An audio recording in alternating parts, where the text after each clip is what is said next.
Semana que acaba, semana que começa. A semana que terminou foi uma semana onde as atenções estiveram completamente dominadas por eleições, por banqueiros centrais e ainda por dados económicos relevantes. Na parte política, na parte das eleições, tivemos o resultado das eleições francesas, com a União Nacional, como era esperado, terem uma vitória bastante representativa, o que afastou de imediato a ideia de uma possibilidade da União de Esquerda conseguir ganhar estas eleições em França. Por outro lado, a meio da semana, já sem surpresa, o Partido Trabalhista de Keir Starmer acabou por ter uma vitória bastante significativa, ganhando maioria absoluta no Parlamento britânico e voltando ao poder ao fim de 14 anos de governo conservador. Os dados económicos começaram logo a fazer moça, por assim dizer, logo no início da semana, com o ISM manufatureiro ficar ainda mais em terreno de contração nos Estados Unidos e mais tarde essa contração a ser confirmada pelos dados dos serviços que caíram de 53,8 para 48,8, uma queda inesperada que começou logo a ditar aqui alguma tendência dos mercados relativamente a mais cortes de taxa de juros e as yields obrigacionistas em queda. A inflação na Europa também saiu em linha com o esperado. A inflação caiu de 2,6 para 2,5. A inflação subjacente manteve-se nos 2,9, ligeiramente acima das expectativas que esperavam uma pequena queda para os 2,8%. Os mercados estiveram de olhos e ouvidos bastante colocados em Sintra, no fórum anual de bancos centrais do Banco Central Europeu, em que, obviamente, foram ouvidos muitos representantes de diversos bancos centrais. No entanto, os mais relevantes e aqueles que mais atenção acabaram por reter foi, claro, Christine Lagarde e Jerome Powell. Christine Lagarde manteve, a narrativa que tem tido e a dialética que tem usado relativamente à inflação, continuando a insistir, obviamente, que precisamos de ver a continuação da inflação em queda, que o Banco Central Europeu não está em piloto automático e que todas as reuniões vão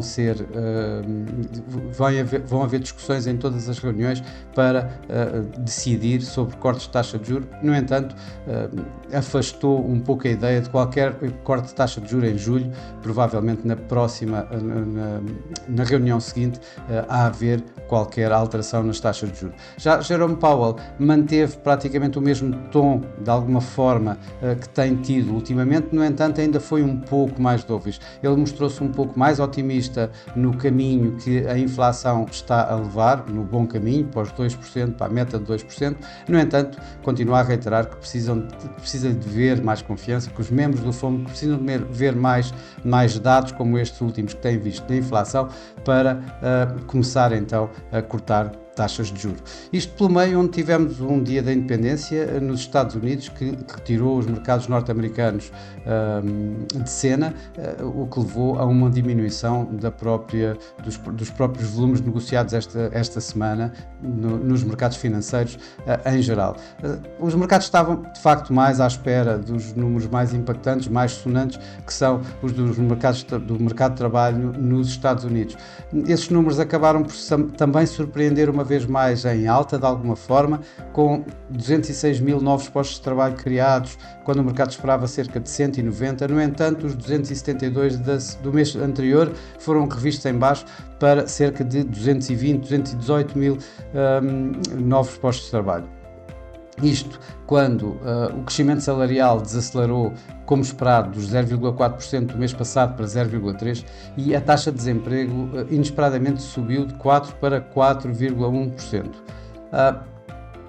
Em tudo isto, claro que os mercados acionistas acabaram por ganhar algum suporte da queda das yields obrigacionistas que se foi a ver durante toda a semana devido a todos estes factos até agora vistos tanto no ISM como no mercado de trabalho, como o otimismo do Banco Central. Isto estou a falar dos Estados Unidos, obviamente, mas acabou por levar esta queda das yields obrigacionistas, acabaram por levar um suporte forte aos mercados acionistas, que acabaram por começar esta segunda parte, esta segunda metade do ano 2024 em alta. O Nikkei ganhou mais de 3%, o Eurostoxx também ganhou aqui, não tanto, mas ganhou 1,7%, foi dos que mais ganhou o índice europeu.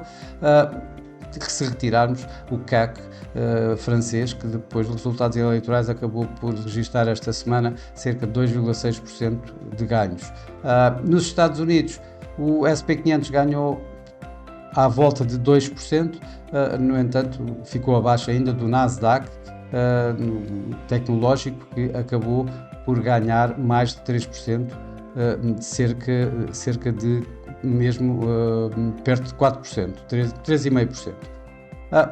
Por cá, por Portugal, o PSI superou, digamos, os seus pares na Europa, ganhando mais de 3%, ligeiramente mais de 3%, isto ajudado por um BCP que registrou quase 8% de valorização durante esta semana, enquanto a Navigator foi a que mais perdeu e perdeu cerca de 1,5%. No mercado cambial, vimos esta semana um recuo do dólar e uma estabilização finalmente no iene japonês.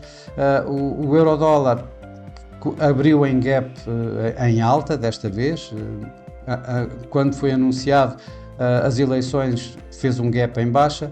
Com o resultado destas mesmas eleições, da primeira volta, fez um gap em alta. Tinha terminado a semana passada à volta dos 0,710, começou esta semana à volta dos 0,740, para terminar à volta de 1,0840, ou seja, com um ganho significativo, a tal perda do dólar que acabei de mencionar. Por outro lado, o iene, nesta semana, registou um novo máximo, muito perto de 162 ienes por dólar, um novo máximo dos últimos 38 anos, mas acabou por terminar a semana praticamente ao nível onde começou, ou seja, uma melhoria daquilo que tem sido as últimas semanas, em que o iene tem vindo a perder valor todas as semanas. Em termos de mercados emergentes, o dólar, a lira turca registou novamente perdas, desta vez contra o euro cerca de 1%, enquanto o real brasileiro foi a moeda emergente que mais ganhou esta semana, tendo ganho face ao dólar mais de 2%. O mercado de commodities acabou por também ser de alguma forma suportado por perdas do dólar, por yields obrigacionistas em baixa. No caso do petróleo também os fatores geopolíticos em conjunto com reservas, os inventários em queda acelerada, por assim dizer, e mais os receios de uma ruptura na produção devido ao início desta época de furacões, que está a ser mais forte do que as últimas épocas, acabou mesmo os preços do petróleo a ganharem um pouco mais de 2%, isto recuando nos últimos momentos, praticamente no último dia, mas ainda assim a ganhar mais de 2% durante esta semana. O ouro, esse também, com as tais yields em queda e o dólar em queda, acabou por ganhar esta semana cerca de 2,5%. A semana que vai começar é uma semana onde os mercados vão estar também uma vez mais atentos a banqueiros centrais, neste caso Jerome Powell, aos dados da inflação e ao início de mais uma época de resultados empresariais. Isto quando no início da semana vão estar a digerir o resultado das eleições francesas deste domingo, que segundo as sondagens deverão dar aqui assim, não deverão dar uma maioria absoluta ao partido de Marine Le Pen e, portanto, tendo que haver aqui sim algumas negociações. Vamos ver como é que os mercados vão reagir nesta situação menos clara em França. Por outro lado, os mercados vão estar a olhar para os testemunhos de Jerome Powell no Congresso, primeiro no Senado, depois na Câmara dos Representantes, em que também se espera que Jerome Powell mantenha o tal tom mais dovish, quem sabe acelerando esse tom dovish esta semana e a mostrar que confiança no caminho da inflação, mas ainda a continuar à espera de que mais números como estes últimos da inflação acabem por acontecer, dando então lugar a que o Fed comece o seu ciclo de cortes de taxa de juros. Por outro lado, vamos ter ainda os dados da inflação, uma vez mais nos Estados Unidos, que podem reiterar ou não este tipo de narrativa a Jerome Powell. Os mercados esperam que a inflação caia de 3,3% para 3,1% este mês. Os preços a nível mensal, sem energia e alimentos, a aumentar os tais 0,2% que dão o tal caminho para os 2% de meta da inflação da Reserva Federal, com a inflação subjacente a manter-se nos 3,4%. Por outro lado, bancos centrais, ainda temos o Banco Central da Nova Zelândia, onde é esperado que mantenha a sua taxa diretora nos 5,5%.